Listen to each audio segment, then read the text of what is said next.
Relação à estrutura coronal. Quanto mais estrutura coronal, melhor. Sem dúvida nenhuma. Sem dúvida nenhuma, tá? O colar coronal ou efeito férula é aquele abraçamento da coroa quando você tem remanescente dentário. Então imagina, você tem remanescente dentário, a coroa abraça esse remanescente, né? Para você na hora que você cimenta. Isso chama-se de efeito férula. Quanto mais férula tem, melhor o prognóstico da sua restauração, melhor vai funcionar a sua restauração, tá? Mais segura ela é. Então nós temos lá, ó, 100 férula, 1 milímetro de férula, 2 milímetros de férula, certo? Mais ou menos isso que funciona assim, dessa maneira que vai funcionar.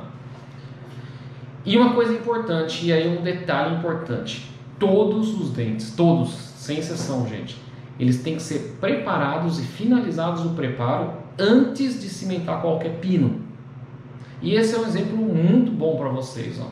A parede dentinária, como eu disse para vocês, tem que ter no mínimo 1 milímetro de espessura, tá? Aqui, ó, no mínimo 1 milímetro de espessura. Se eu pegar um dente desse aqui, ó, e tivesse cimentado o pino e terminado de preparar, percebe que as paredes iam ficar finas? Ó. Porque se eu cimentei o pino, reconstruí com resina e depois preparei, como que eu vou controlar a espessura dessas paredes? Como que eu vou fazer o que eu fiz aqui, ó, diminuir até ficar com 1 milímetro de espessura? É impossível. Aí você vai fazer com que as paredes fiquem frágeis e talvez você até indique pinos que não seriam indicados.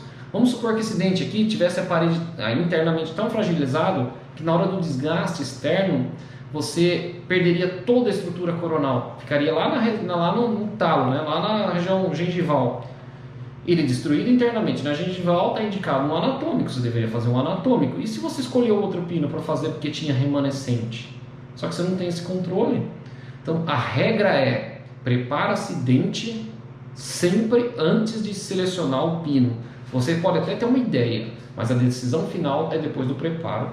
Esse, por exemplo, aqui, ó, sobrou 1 milímetro, milímetro e pouquinho, estava contraindicado o pino de fibra. Só que se eu olhasse o dente aqui, ó, eu teria indicado o pino de fibra tranquilamente.